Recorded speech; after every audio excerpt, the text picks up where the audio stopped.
Bonjour, je suis Fanny, entrepreneur depuis un petit moment déjà et j'ai touché à plusieurs formes de business.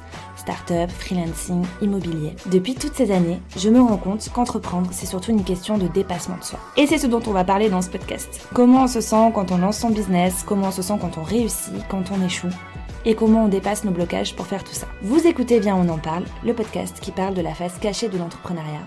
Bonne écoute.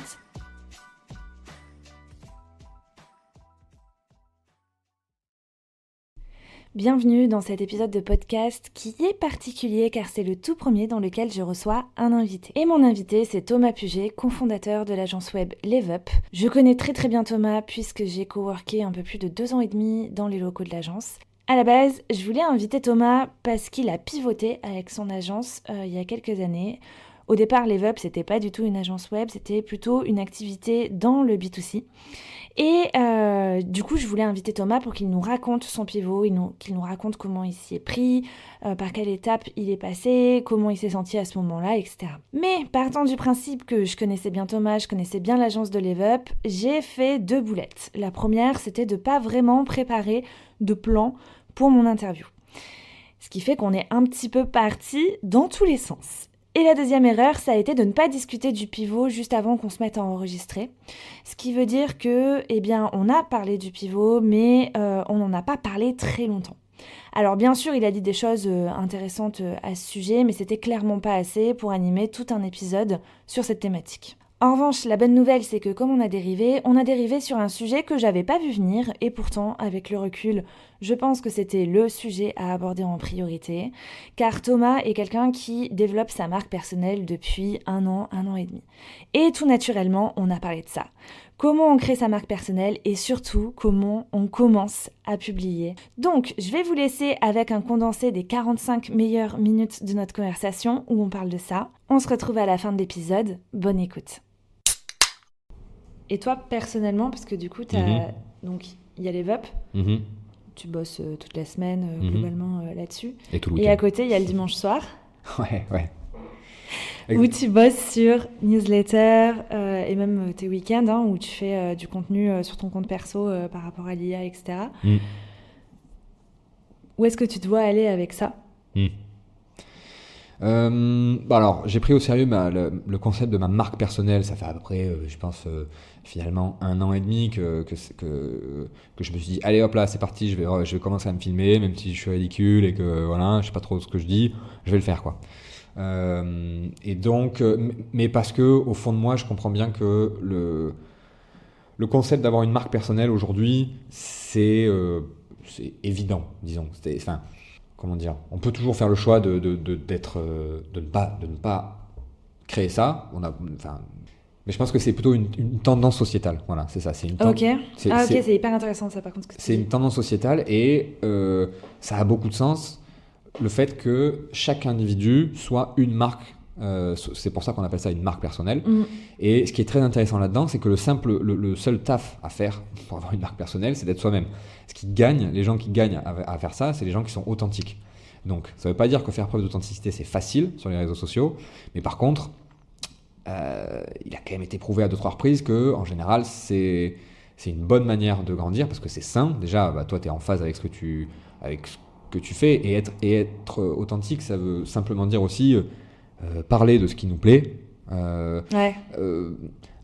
Essayer d'apporter de la valeur sur ce que nous, on a déjà fait ou expérimenté.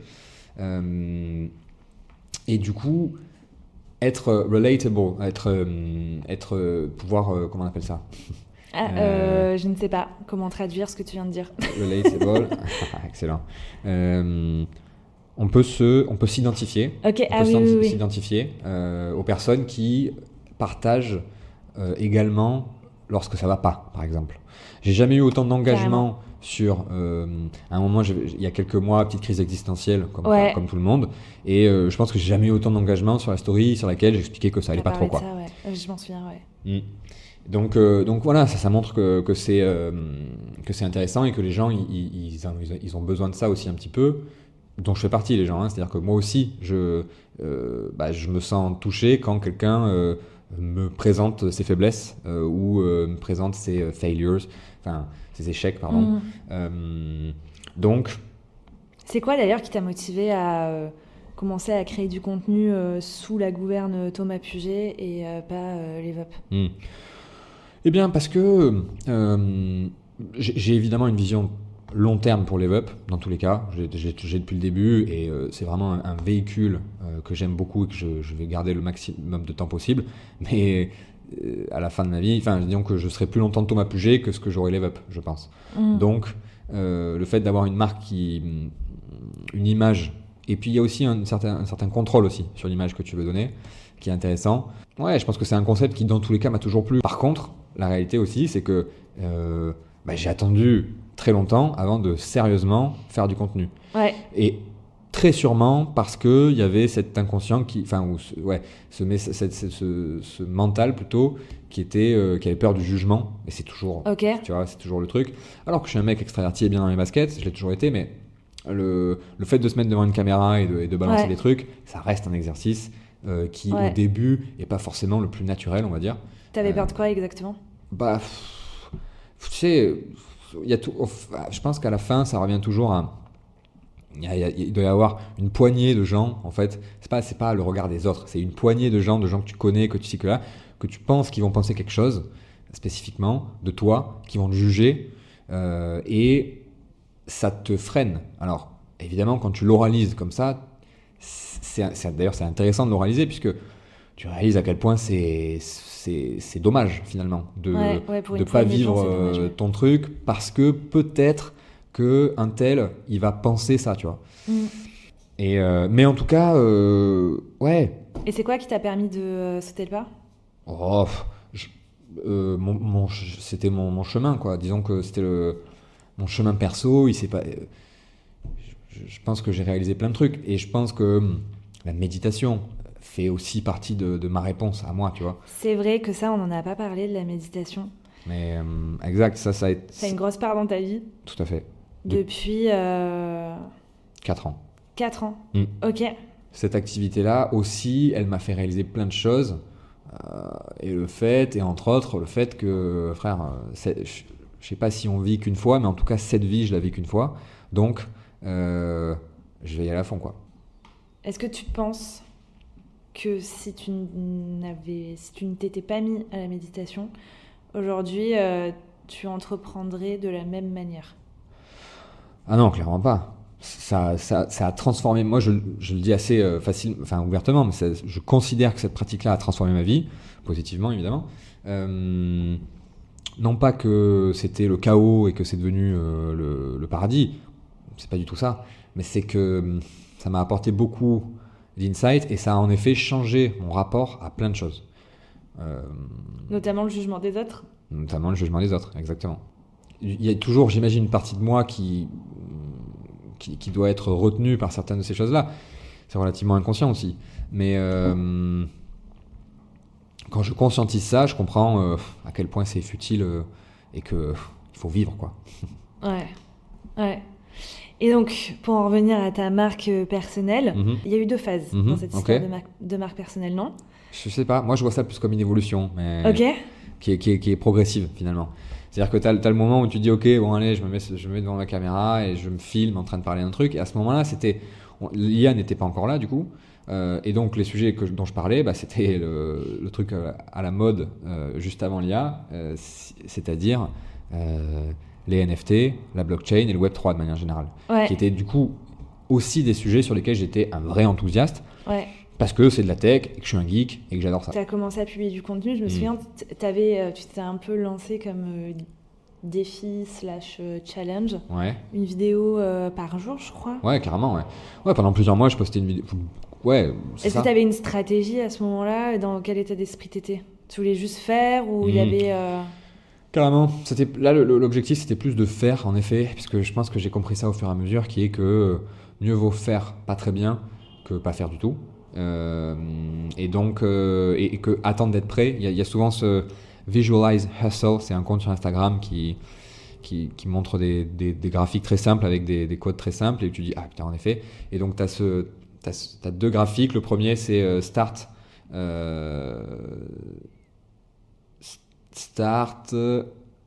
c'est un truc genre start maintenant, quoi, start right now. Okay. Et donc, tu vois que le mec, il évolue comme ça.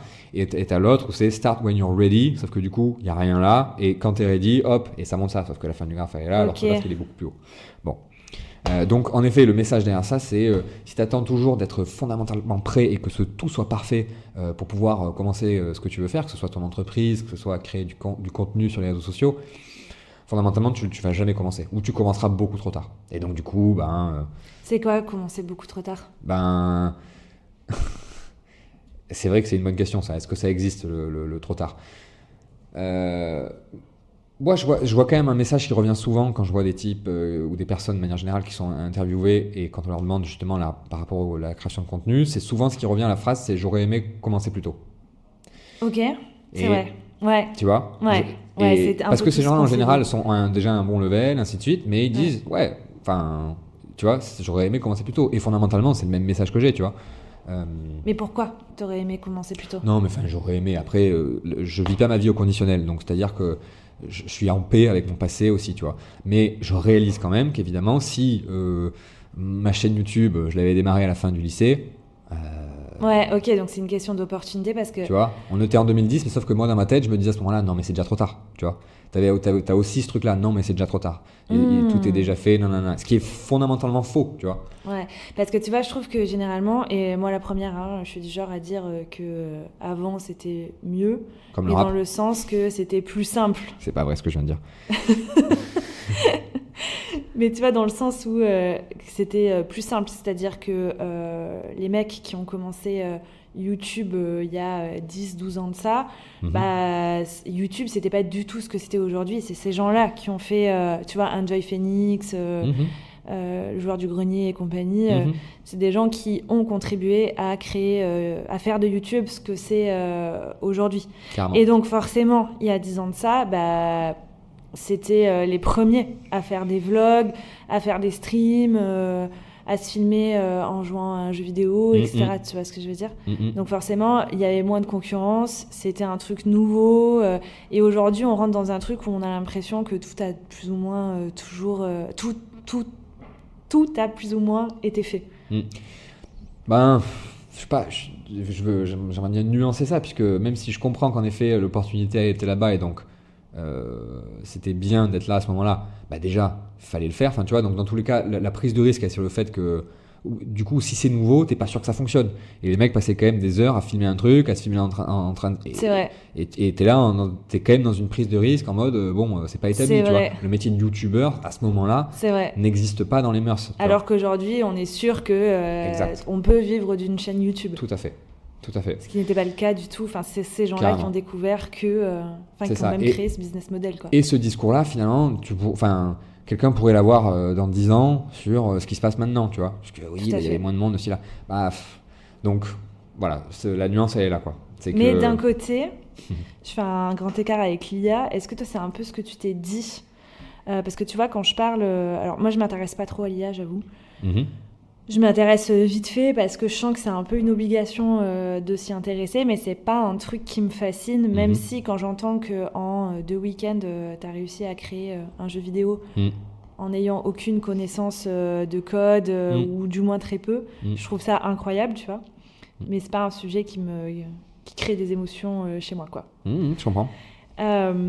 Tout ça pour dire que j'ai oublié où je voulais en venir. Ouais, quand je parle avec des gens qui sont comme toi très enthousiastes par rapport à ça, il y en a certains où tu sens que s'ils s'y sont intéressés, c'était aussi par une notion de c'est maintenant qu'il y a un truc à faire. L'opportunisme. Ouais, ouais, carrément. Est-ce que c'est ton cas ou pas? Moi, je saisis l'opportunité, c'est évident. J'ai conscience que c'est le bon moment pour parler de l'intelligence artificielle et sortir du lot et devenir une certaine référence dans la matière, parce que de manière tout à fait transparente, c'est mon ambition, tu vois. Sauf que je reste un passionné, quoi, un enthousiaste. Donc il y a quand même cette notion qui est importante. Et puis, mais je pense que des mecs qui aujourd'hui se disent, allez, il faut qu'on fasse un truc dans l'IA et qu'on marque l'IA et qu'on lève quelques millions parce qu'on a marqué IA dans le truc, bah, ça existe, ça a toujours existé de manière générale. Et il y en a qui vont réussir, tu vois. Sauf que déjà, ceux qui réussissent sont beaucoup moins nombreux finalement que tout le monde, tu vois, que ce que l'opportunisme donne de manière générale. Et puis c'est aussi un petit peu une vision court terme, je pense, de ce genre de choses. Même si, encore une fois, je porte pas de jugement là-dessus parce que même si moi c'est pas forcément la vision que j'ai de ce que je fais, tu vois. Mais je respecte le grind, quoi. Donc ça me dérange pas que ça existe parce que ça a toujours existé sur tous les sujets, ce genre de comportement, on va dire. Ouais, c'est vrai. Tu vois. Après, encore une fois, moi ça me plaît beaucoup. Suis-je un opportuniste? Je suis pas sûr. Je saisis l'opportunité, c'est sûr. Tu vois. Enfin, je la prends, quoi. Mais il y a une nuance entre les deux, je pense. Ouais, carrément. Bah, il y a une différence. Pour moi, l'opportuniste, c'est celui qui va chercher à avoir une opportunité par tous les moyens et peu importe si c'est vraiment en accord fondamentalement avec ce qu'il veut faire, là où il veut aller, etc. Alors que la personne qui saisit les opportunités, c'est quelqu'un qui est déjà plus ou moins dans une certaine dynamique et qui voit une ouverture qui se présente à elle, mais qui va pas forcément la chercher, quoi, tu vois. Et une certaine forme d'alignement aussi. Et une certaine forme d'alignement, ouais. Enfin, tu vois, pour moi, c'est ça. Ça me permet d'assouvir mes besoins de communication personnelle sur des sujets qui m'animent, tu vois. Et dans le process, d'apporter de la valeur. Parce que du coup, c'est ça, je pense, l'une des clés aussi d'un contenu qui fonctionne, c'est quand tu partages des choses qui sont utiles, typiquement, tu vois, pour ton audience. Utile et je dirais même plutôt impactante. Parce qu'il y a plein de contenus utiles. Oui, je vois ce que tu veux dire. Tu vois ? Ouais, carrément. Oui, c'est ça. Bah, alors, je crois qu'il y a ce triptyque un peu là du contenu, du créateur de contenu qui est assez intéressant. C'est tu inspire, entertain et... Merde, je le connais pas, je peux pas t'aider. Non, mais educate, c'est ça. Oui, tout à fait, ok. Tu vois. Donc, tu inspires, tu éduques et tu entertain, tu fais des danses sur TikTok. Non, je rigole, mais... Pourquoi pas ? Non, mais pour le coup, le entertain, dans le genre de contenu que je crée, il passe aussi dans les contenus éducatifs parce que ça reste fun d'apprendre à créer une image et l'animer après avec un outil d'intelligence artificielle. Il y a un aspect un peu fun. Ouais. À quel moment tu t'es dit qu'il fallait que tu te mettes à communiquer, toi, Thomas Puget, et pas l'EVUP? Parce que finalement, avec l'EVUP, vous faites pas tant de communication. Exact. Tout à fait. C'est potentiellement quelque chose que j'aimerais changer en 2024. Donc on verra comment ça se passe pour justement communiquer avec l'EVUP. Mais fondamentalement, je pense que les gens sont moins intéressés par le compte d'une boîte que par le compte de quelqu'un. Ouais, ce que tu disais tout à l'heure. Ouais. On est plus apte à être happé par une marque personnelle qu'une marque tout court. Exact. Et après, Red Bull, ils ont des millions d'abonnés sur Instagram, mais ce qui est intéressant, c'est qu'à aucun moment, ils montrent leurs produits. C'est-à-dire que ce n'est pas des posts avec des canettes de Red Bull. Ce qui montrent, eux, c'est les expériences que créent et donc tout le lifestyle qu'il y a autour de la marque et de l'image qu'ils ont créée. Du sport extrême par exemple, qui du coup fait là pour le coup un contenu qui entertain en l'occurrence. Ouais. Et comment tu t'y es pris? Parce que je pense pas que tu aies suivi de formation. Au début, tu as commencé sans stratégie. Comment tu t'y es pris? C'était quoi ton état d'esprit quand tu t'es dit ok, là il faut que je développe Thomas Puget? C'est bon, j'ai perdu assez de temps, quoi. On y va, tu vois. Et ce sera nul. Et c'est nul quand on débute. C'est nul. Vraiment.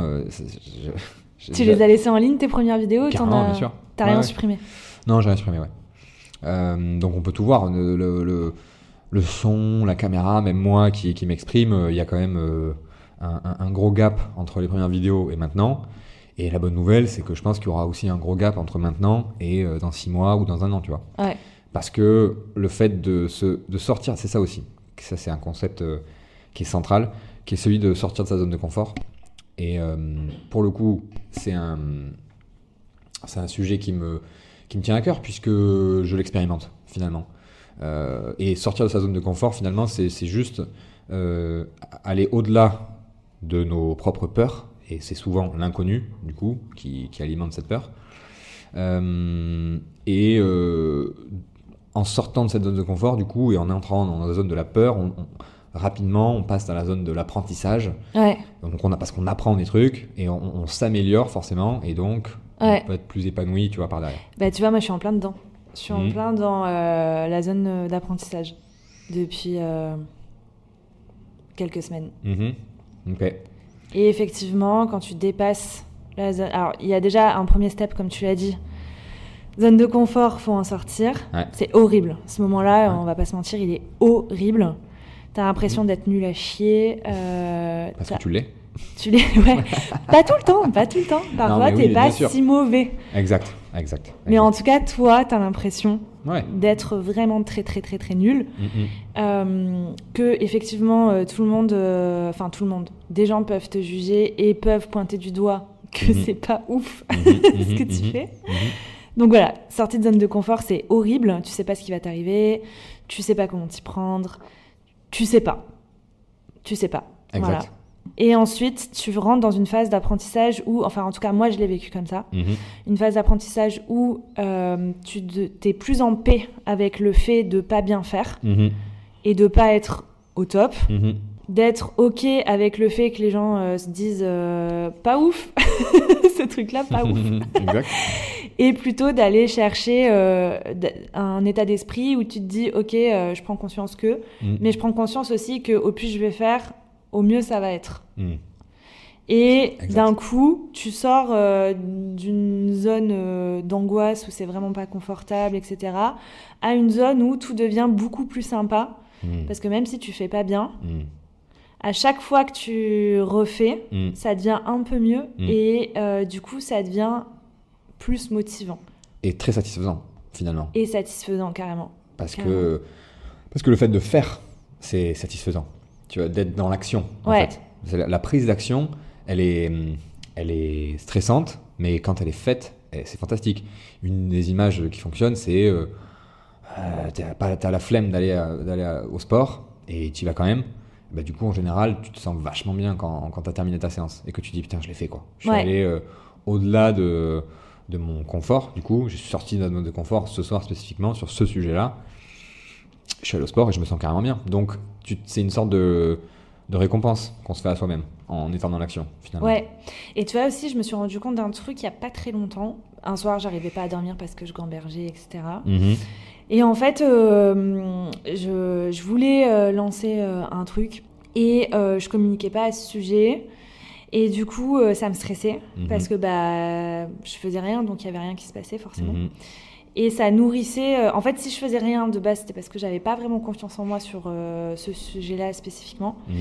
Et je me suis rendu compte que du coup, ça générait pas mal de stress parce qu'au moins je faisais, au moins j'avais de résultats. Et au moins je faisais, au moins j'avais de résultats, au moins j'avais confiance en moi. Et je me suis dit, qu'est-ce que je peux faire ? Parce que là, clairement, ça commence à me créer des insomnies, des trucs comme ça et tout. C'est vraiment pas cool ce qui est en train de se passer. Et je me suis dit, qu'est-ce que je pourrais faire pour contrer ça ? Et je me suis rendu compte que le seul truc à faire, en fait, c'était effectivement de passer à l'action. Peu importe le résultat que j'obtenais.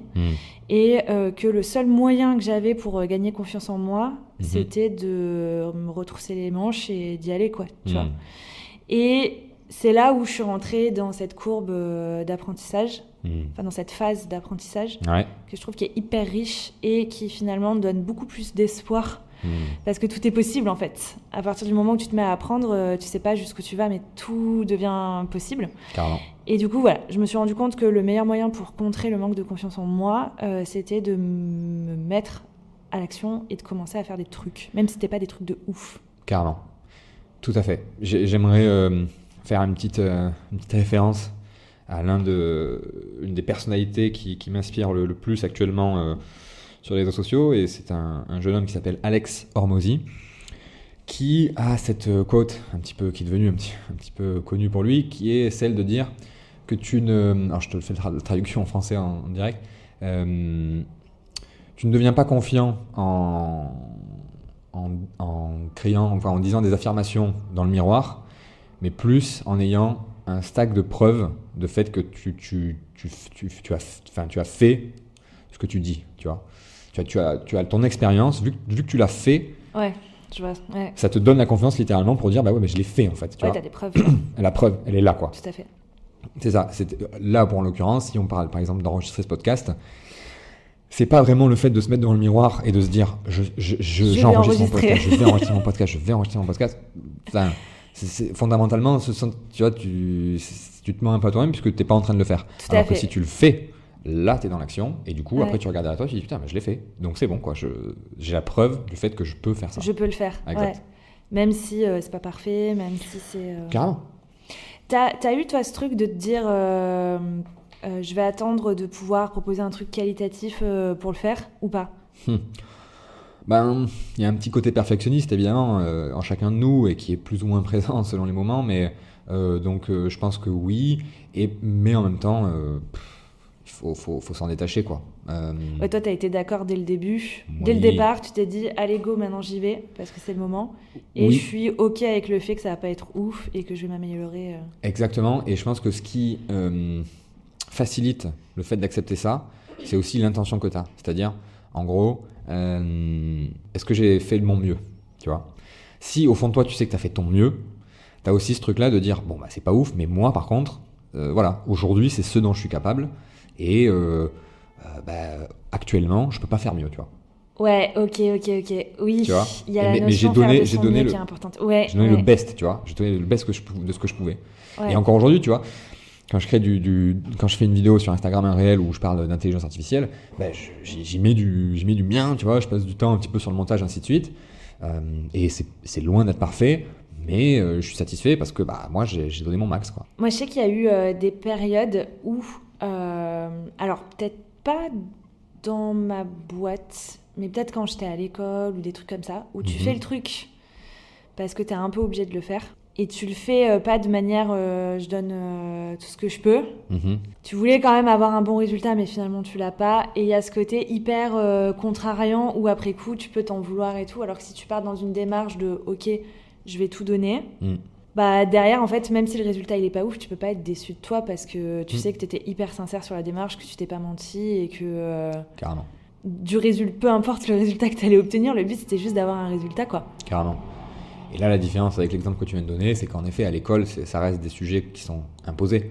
Ouais. Du coup, c'est pas toi qui choisis fondamentalement. C'est pas toi qui choisis, non. À un moment donné, tu choisis un petit peu tes matières, tu choisis ton cursus, mais fondamentalement, ça reste quand même... Tu choisis pas de t'enfermer une semaine pour passer des partiels. C'est ça, exactement. Alors que quand on est là et qu'on crée du contenu, finalement, on parle de ce qu'on veut et on parle de ce qu'on aime. Et donc, il y a cette forme de là où je pense que c'est plus facile d'avoir l'intention de donner son best quand c'est déjà quelque chose... que l'on a choisi, quoi. Quand le sujet, c'est nous qui l'avons établi. Tu vois, tu viens de dire un truc hyper important parce que moi, je fais partie de ces personnes qui, d'un côté, auraient envie de communiquer sur Instagram, mais qui ont beaucoup de mal à le faire. Parce que, je sais pas.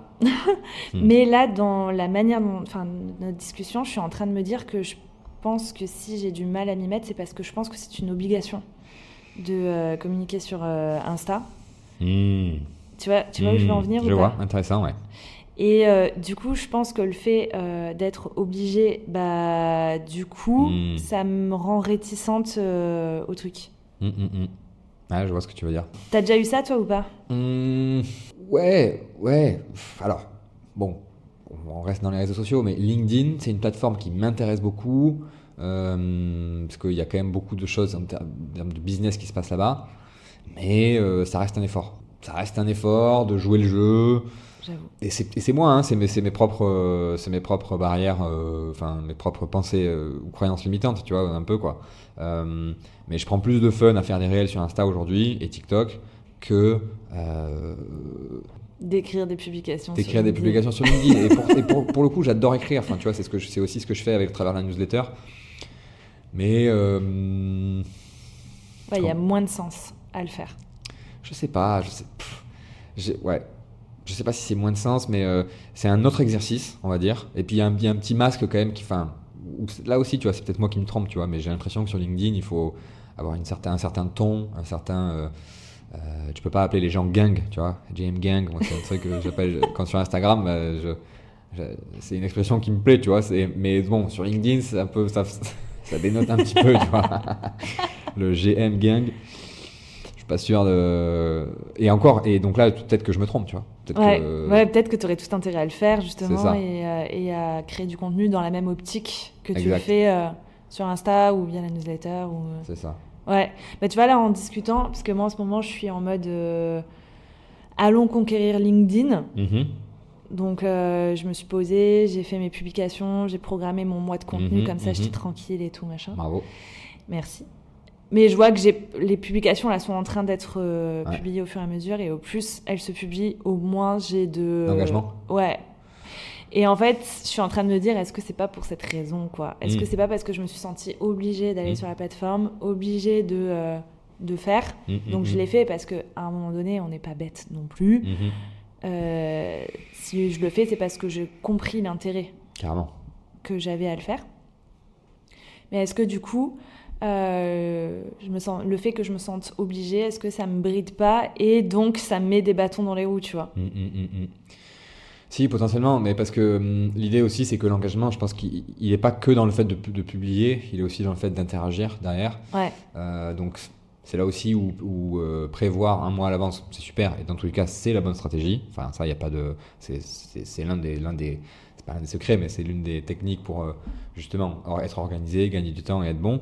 Mais ça suffit pas. Enfin, c'est aussi ça, je pense, le message, c'est qu'il faut être honnêtement dans la démarche de vouloir créer du lien, tu vois. Et donc ça, sur LinkedIn, ça passe aussi beaucoup par les DM, tu vois.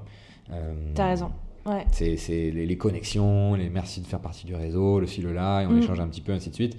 Et franchement, le peu que je l'ai fait sur LinkedIn, ça fonctionne très bien. Enfin, c'est ça aussi, il y a quand même un vrai public, les gens sont là, sont réactifs.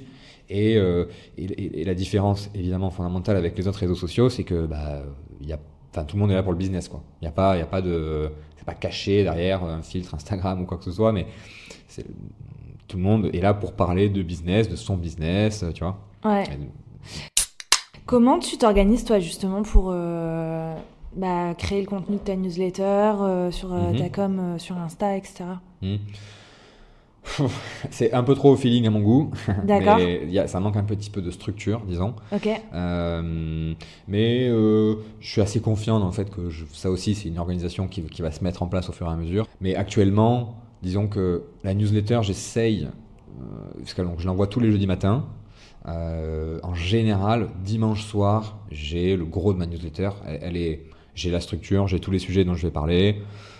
Et puis après, c'est à moi de peaufiner, quoi. Donc lundi soir, mardi soir et mercredi soir des fois, et pas forcément tous les soirs, mais il y a quand même, je repasse un petit peu de temps dessus pour que ce soit exactement au niveau que j'ai envie que la newsletter soit, quoi. Et ce qui est bien aussi quand même, c'est qu'aujourd'hui, donc là, ça fait 17 semaines. Donc il y a 17 éditions de la newsletter. Cool. Voilà. C'est trop bien aussi de voir que je monte en qualité, mais je suis de plus en plus efficace aussi pour l'écrire. Comme tout, tu vois, aussi pareil. T'es moins bon au début que tu mets vers la fin, sur le moment présent, quoi. Ouais. Donc ça, c'est top aussi, et j'arrive de ouf à optimiser le fonctionnement, quoi, tu vois. Ouais. Tu vois, moi aussi, c'était lancer une newsletter, c'était un peu le goal de mon année 2023. Donc j'ai démarré l'année en me disant, cette année, je lance une newsletter. Je l'ai fait un peu comme toi au début avec ta com en mode marque personnelle. Je l'ai fait sans aucune stratégie. Et mon but, c'était juste tous les vendredis à midi de shooter un mail. J'ai tenu comme ça 2 mois, je crois, 2-3 mois. Et après, j'ai commencé à me dire, oh putain merde, en fait, je crois que je fais fausse route, j'ai besoin de faire une pause. Donc j'ai arrêté. Je crois que toi aussi, ça t'est arrivé, le coup de faire une pause. Pas pour la newsletter, mais pour le contenu, tout à fait. Pour le contenu. Carrément. Donc je me suis mis en pause quelques temps. Mais tu vois, là où ma démarche a été différente, c'est que je pense que à une autre époque, la pause n'aurait pas été une pause. Ça aurait été un arrêt tu vois. Ouais, je vois. Donc là, je me suis mise en pause. Et j'ai revu un petit peu le truc. Et cette fois-ci, je suis revenue 1 ou 2 mois après, en mode beaucoup plus organisé. Ok. Avec une ligne éditoriale un peu plus précisée. D'ailleurs, le premier mail que j'ai shooté, c'est Yo les gars, je lance ma newsletter. Il n'y a pas de ligne édito, on va voir ce que ça donne. Ok. Si vous voulez suivre, restez abonnés. Yes. Parce que j'avais déjà une base mail avec je me rappelle. un certain nombre de personnes dessus. Donc voilà, en gros, c'était ça. Si vous voulez suivre, restez abonnés. Si vous voulez pas voir ce que ça va donner, ciao quoi. Carrément. Et donc là, je suis revenue en mode un peu plus organisé, avec une ligne éditoriale un peu plus précisée, etc. J'ai recommencé. Et puis après, dans l'été, je me suis dit, go, maintenant, je vais essayer de la monétiser, cette liste. J'ai créé un premier produit où j'ai fait 2 ventes, ce qui a représenté à peu près 1000 balles. Je me suis dit, ok, maintenant, je suis capable de vendre par mail. Et j'ai essayé de réitérer. Et en tout et pour tout, je crois que cette année, donc en 2023, j'ai envoyé un peu plus d'une 60aine de mails. Et c'est là où je te rejoins dans l'idée, tu vois, quand tu as dit ça fait 17 semaines, c'est tellement satisfaisant en fait de voir que on a lancé un truc et qu'on continue et que le 1, 2, parce que je trouve que c'est un peu décourageant quand tu commences un truc, tu me dis si t'es ok ou pas. Vas-y. Je trouve qu'on a tellement de modèles où les mecs qui font des millions de vues, ils ont des millions de contenus, etc., tu vois. Que toi, quand tu te lances, tu te sens ridicule avec « Salut les gars, c'est la première vidéo » ou « Coucou, c'est le premier mail ». Et tu te sens genre tout petit. Et je trouve que c'est une des raisons qui fait que généralement, on continue pas ou on lance pas tout simplement. Clairement. Il y avait ce trend là sur Instagram d'un réel qui marquait, tu avais toujours une vidéo très simple et juste un texte en mode... imaginons que le compte c'est un mec qui se filme à la salle de sport et donc il marque en mode citation non mais ton contenu sur le sport ça n'intéresse personne, et ensuite il y a une autre phrase qui apparaît qui dit si ça intéresse mes 207 followers, et si j'avais 207 personnes qui étaient là qui s'intéressaient à moi, ça reste si tu mets 200 personnes dans une salle, ça fait tout d'un coup c'est plus la même image que 207 vues, tu vois, et pourtant fondamentalement ça reste la même chose. Donc ça c'est intéressant déjà d'avoir ce rapport là, de se dire, enfin tu vois, même si c'est 30, tu vois, et ça je pense que ce mindset là je l'ai adopté dès le début avec la newsletter, parce qu'en 2-3 semaines il y avait une 30aine d'abonnés, et donc oui 30 c'est pas grand chose, mais en même temps tu te dis il y a une pièce remplie de gens, c'est une salle de classe, ouais, tu vois, de classe exactement, qui toutes les semaines va recevoir mon petit mail quoi, et va le lire, et va être intéressé, c'est ça. Donc déjà, ça permet de nuancer le truc. Et puis, dans tous les cas, toujours se rappeler, le mec qui a les millions de vues, il a fait une première vidéo, tu vois. Ouais, je trouve, tu vois, qu'on se fait trop avoir par ça. Et du coup, au lieu de prendre le truc du côté inspirant de la chose, c'est-à-dire cette personne, quand elle a démarré, elle était comme moi, elle avait rien. On le prend en mode... soit je veux des résultats tout de suite, je veux avoir des millions de vues tout de suite, forcément c'est pas possible, et comme on les a pas, on se dit vas-y, je continue pas. Soit on se dit ouais mais moi j'ai pas de gens qui me suivent, donc du coup je fais pas, tu vois. Et aujourd'hui, donc ça fait 17 semaines que tu envoies ta newsletter, ça fait 1 an que tu publies sur ton compte Instagram. Est-ce que tu as des enseignements que tu retires de tout ça ? Depuis que j'ai commencé à parler de l'IA de manière un petit peu publique, j'ai déjà eu pas mal d'opportunités de gens qui sont justement venus me voir pour me dire est-ce que tu peux me former, ainsi de suite. Et ça s'est traduit en vente, quoi, finalement. Ouais, via les VUP. Via les VUP, exactement. Ouais. Voilà, donc je crois beaucoup à ça, je crois beaucoup au fait de donner. Le simple fait que quelqu'un t'envoie un DM, c'est ça en fait, tu vois. Quand tu commences à discuter et que tu rentres dans une discussion, le DM, il est là aussi, c'est un tunnel de vente finalement, parce que si tu vas plus loin que juste le contenu gratuit que tu mets à disposition, c'est du temps, c'est de l'énergie, et donc ça, par exemple, ça se monétise ou ça se, tu vois, ça devient du business. Ouais, et donc toi, ta newsletter, tu la vois... Enfin, en soi, tu as déjà plus ou moins monétisé puisque ça a généré des ventes via les web. Oui, mais c'est relativement minime. Après, la newsletter en elle-même, la vraie ambition, pour le coup... Ouais, vas-y. Même si je crois pas trop au fait il faut pas trop parler de ses objectifs. quand même, tu vois. Dans le sens où il faut les faire, ces objectifs. Il faut les réaliser, et une fois que tu les as réalisés, tu les exposes. Mais, d'accord. Tu vois, j'aime bien ces philosophies-là. Mais bon, vu qu'on est dans le partage, c'est intéressant de parler. Et je pense qu'il y a quand même une place aujourd'hui en France, ou du moins dans le monde francophone, plus large, d'avoir en effet une ressource sur ces sujets-là spécifiquement. Alors en sachant qu'encore une fois, moi je parle d'intelligence artificielle et de mieux-être. Tu fais cette approche parce que c'est ton approche à toi. Ouais, carrément. C'est ta vision de l'IA, du mieux-être par la méditation, le sport, machin. Exactement. Et la discipline. Qui est un nouveau sujet, j'ai l'impression, chez toi, non ? Grave. J'ai découvert la force de la discipline ces dernières années, surtout ça. J'ai découvert la puissance que cela prodigue finalement. Comment ça s'est passé ? Ça, c'est une question que je voulais te poser d'ailleurs. Parce que moi, je suis pas quelqu'un de discipliné, tu vois. Alors déjà, la discipline, faut la définir. Et je pense que être discipliné, c'est savoir faire les choses, même quand on n'a pas très envie. Parce que le fait de ne pas avoir envie, c'est en général un sentiment un peu court terme et qui est lié à la zone de confort. Peu importe le sujet dont on parle, tu vois. Et le fait de dire, ok, j'ai dit que j'allais faire ça, c'est se respecter un petit peu, tu vois. Être discipliné, c'est se dire, j'ai dit que j'allais faire ça, donc je me respecte, donc je le fais, tu vois. Je respecte ma propre parole, et donc, tu vois, j'honore mes mots, tu vois, pour moi-même. Ok. Et donc, je le fais pour moi, tu vois. Honnêtement, tu vois, moi, je suis pas quelqu'un de discipliné. Dans le sens où je pense que je peux être organisée, mais je me considère pas comme quelqu'un ayant de la discipline. Ok. Par contre, là où tu viens de m'éclairer, c'est quand tu as dit que la discipline, c'était le fait d'honorer sa parole, quoi, envers soi-même. Et ça, pour le coup, ça m'a vraiment fait écho. Donc, merci pour cette petite punchline. Ça fait 1h30 qu'on parle. Ouais. Une petite heure et demie. On a dit beaucoup de trucs. Bien entendu, je ne vais pas garder l'heure et demie de conversation, mais on a dit beaucoup de choses. En tout cas, merci beaucoup d'avoir répondu présent à mon invitation. J'espère que ça t'a plu. C'était fantastique. Moi aussi, j'ai bien kiffé ce moment-là. Merci beaucoup et puis à bientôt. Carrément. Encore une fois, je souhaite remercier Thomas qui a accepté de me servir de cobaye pour ce tout nouveau format d'épisode de podcast dans lequel je reçois un invité. Vous voyez bien que la manière dont je m'y suis prise pour l'enregistrer match tout à fait avec tout ce dont on a discuté pendant 45 minutes sur le fait d'accepter de faire des erreurs et de plutôt regarder tout ça d'un œil où on sait, où on espère en tout cas s'améliorer. Voilà pour cet épisode de podcast, j'espère sincèrement qu'il vous a plu et qu'il vous a été utile.